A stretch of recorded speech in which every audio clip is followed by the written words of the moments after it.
সন্টুকে স্কুলে ভর্তি করে আমার একটা সুবিধা হয়েছে, জানেন তো। ওকে স্কুলে দিয়ে আসার সময় আমি টুকটাক বাজার করে নিয়ে আসি। কালকে যেমন নিয়ে এসেছি এই দুটো স্কোয়াশ বা কোয়াশ যায় বলুন না কেন, তাই বললাম আজকে সকালবেলাটা খাই রান্না করে।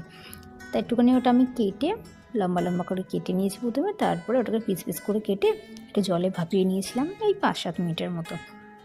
আর তারপরে আমি ওটা অল্প সামান্য তেলের মধ্যে হালকা করে ভেজে নিয়েছি, ওর মধ্যে অল্প করে দিয়েছি মটরশুঁটিও।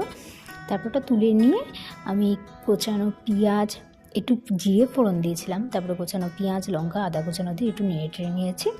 তারপরে একটু যেই পেঁয়াজগুলো নরম হয়ে যায় তার মধ্যে জিরে, ধনে, হলুদ, লাল লঙ্কার গুঁড়ো দিয়ে সামান্য একটু জল দিয়ে মশলাটা কষিয়ে নিলাম।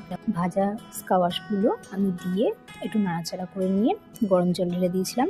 তারপরে দিয়েছি হলুদ আর একটু লবণ পরিমাণ মতো, ঢাকা দিয়ে দিলাম। যে হয়ে এলো তখন একটু গরম মশলা আর ধনে পাতা ছড়িয়ে নামিয়ে নিলাম।